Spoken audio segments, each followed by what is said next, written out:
Okay guys, today's video is going to be about working on the Corvette. We're trying to get this thing revived. I went drag racing about 10 days ago. The car ran at 12.3, 12.4 at 122. Yeah, something like that. And I drove the car home. I put the car in reverse because, you know, the 05s, you have to do that. The C6s, you have to do that, or at least the early ones. Put the car in reverse, turned the car off, pressed the button. I went to move the car a couple days ago before we went up to Carlisle because I had to get some stuff out of here, but the car wouldn't start. I pressed the key fob, absolutely nothing is happening. I grabbed my other key fob, nothing's happening with that one. So I suspect it's just a dead battery, but I'm not sure. So what we're going to do today is test the battery, test the voltage, see what it says, and if it's a dead battery, we'll take it to AutoZone, have them check it, and we'll see. So let's get started. Okay guys, I have my voltmeter here from Harbor Freight. I've got the positive on the positive, negative on the negative, and this thing's only pulling 0.68 volts. This thing should be pulling at least 12 to 13 when it's not charged, you know. And the other thing I forgot to add was I had this car on a trickle charger for over 3 days and nothing. Like at the end of the third day, it was still flashing red, you know, that progress red. And so I don't know what's going on. I'm pretty sure that the battery's dead, but you know, this is indicating that it should be at, you know, like 13, 12, 13, 14 when it's running, but not 0.68. So let's get the battery out. Let's go to AutoZone, get it tested, and we'll go from there. Okay guys, as you can see, the battery's out. Took the cables out. The biggest pain was actually getting this intercooler tank up out of the way. I had to basically disconnect the fuse panel. There's two 10mm screws there, bolts. Take those out. There's a couple bolts and brackets here. Everything's 10mm, and there's a bracket that bolts to the hood latch support. I had to disconnect that as well. So that all had to come out so that way I could move the, you know, tank up and out of the way like that, and that way I could get just enough room to grab the battery and slide it out from under there.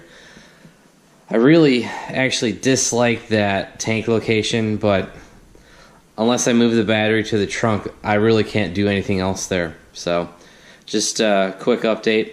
I took the battery to AutoZone. It tested bad, so I'm gonna have to go get a new battery, and we'll go pick that up and put it back in. Okay guys, well this project just got a whole lot more interesting. So I had dropped a 13mm socket down into the crevice underneath the battery tray. Well, couldn't get my hands under the car or around it. I actually still need to get the socket. Oh, I can see it right there. So, socket's down there. But what I discovered was there was a whole ton of battery acid had etched the frame. Like it was, there's an aluminum part in here that looked pretty bad. Try to zoom in, get close for you guys. So down underneath the frame rail, there was a bunch of corrosion. And it was just surface rust. There wasn't anything major with it. But as you guys can see, I've got this glossy black stuff on there. Well, actually, it's gonna dry a satin black, a flat black. So what I did was I cleaned off the frame as best as I could. You know, there's a lot of angles and stuff that you can't really reach too well, but cleaned off everything as good as I could. Then I came in and used some wax and grease remover. Used the wax and grease remover on the frame, also the battery tray pocket, this triangular stake that goes under the bottom of that. And what I did was cleaned everything because I don't want my Corvette to corrode. I mean, I know they're a fiberglass car, but still, I want the frame to be protected. And I just happened to see all of this battery acid down there, and I have a feeling that I have had a bad battery in here for over a year. And as a result, it's just been leaking onto the frame and just causing, you know, and when the battery finally died, that's why I couldn't charge it, because it just had, you know, it was a bad battery. So I have a feeling it's been leaking for over a year. Because the battery was wet. When I took the intercooler tank off, the reservoir right here, when I took that off, I noticed the side of it was wet. And I was like, what the hell? Like, I'm not smelling coolant. Turns out, I think the battery's been corroding from internal. And what had happened was, it was leaking out the sides of the battery down into the battery tray. I actually had to clean this part off, this battery tray. It had a bunch of crap, like solid white, chunky, dried battery acid in all of the corners, so I had to clean that off with a screwdriver. Where these metal aluminum rivets are, I had to clean that out. Use a screwdriver to clean that out. And then when I took that box out, the battery tray, that's when I noticed that, holy shit, my car's rusting.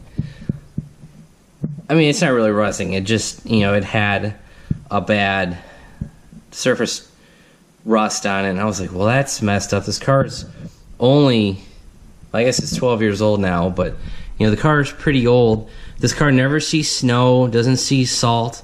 You know, it's been a southern car its entire life. It's only been up north a few times, and that's been during the summer. So it's not like there's been a pocket of salt stuck in this corner. Now, if this was my truck, yeah, I've driven that up north a couple times in the winter.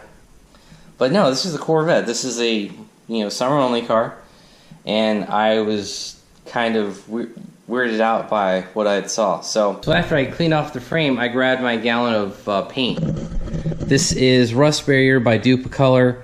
It's basically seals corrosion, converts it, and also has a rubberized cover, a rubberized barrier, all in one product. So this product will flex over time. It won't like grow solid to the frame, and it won't crack eventually. Cause that's what happens with some products like Por 15 and stuff like that. So what I did was, as you can see, some more of it's actually starting to dry. I grabbed a paintbrush, a disposable brush that it's like a one-time use. I think they call it chipboard. Yeah. So I grabbed a chipboard brush. I bought a 30-pack of those from Harbor Freight for like $8 plus coupon, or less coupon. And I just painted over what was all that surface corrosion. There's aluminum chunk over here.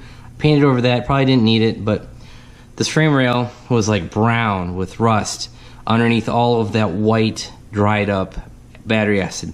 I was quite shocked. I hadn't seen that in a long time. So this simple battery swap turned into cleaning the frame, using some wax and grease remover, painting it with that paint, and I just showed you the drying process. Okay guys, as you can see, the paint dried. I just mowed the lawn. It took about 2 hours to mow the lawn, so I've let this cure for a couple hours. It's pretty, it's dry. It's at satin finish, so this repair should be good for a long time. I'm just surprised at how much of the frame got tore up just because of a leaking battery. So if you guys have a C6 Corvette, you know, it might be something to look out for. I actually would talk to AutoZone, and the battery that they tested, it actually exploded. So the guy apparently, I don't know if he didn't know what he was doing or whatever, but like the battery like exploded and leaked all over him. So the guy's fine. He just got drenched in, well, battery acid. So just something to be aware of. Maybe remove your tray whenever you get to change the battery out, and make sure the frame's not getting all tore up. So, but anyway, so that's the paint part's done. All right, guys, as you can see, I got the car back together. Got the radiator reservoir for the intercooler system for the E-Force. Put that back in place. Got the fuse panel block put back in place. Got the battery tray back in. I got the battery in. I got the battery tie down in. So this isn't going anywhere. Everything's tied down, and everything's back in place. So, all right, guys, I can hear the intercooler pump running. The seats are working. The windows roll down. So I think we should be good to go. So let's fire this thing up.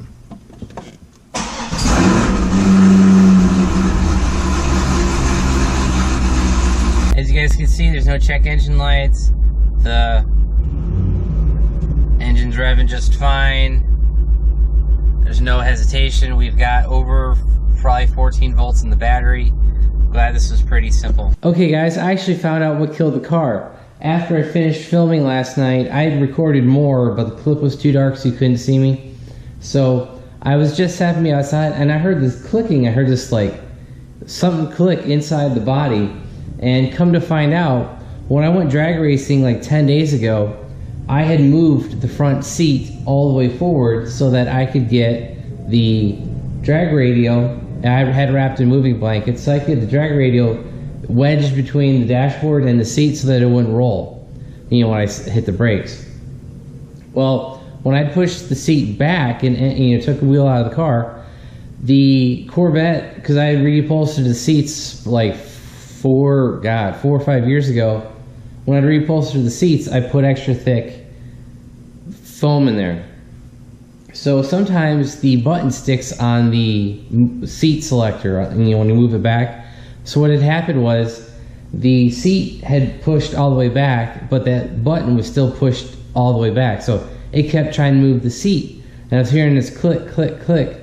Well, it must have some kind of safety, you know, built in to shut it down, because it didn't burn out the motor or anything. It just killed the battery. It's like, I think it sensed it was trying to move. It would click. It would shut down because the motor wouldn't move. So that's what ended up killing the battery. Is the button was stuck, unfortunately. So that's what I found out killed the battery. I moved the seat forward. The clicking stopped. I've put the car in the trickle charger overnight. It's totally green, so we should be good to go on, you know, the charging system for the car. But I know this is a long video for just changing out a battery, but sometimes it's the stupidest things that can kill a car, kill a battery. In this case, the seat button was pushed all the way back and it was stuck. So you live and learn. If you guys like the video, please give it a big thumbs up, and if you haven't already, please subscribe. Thank you. Have a great day.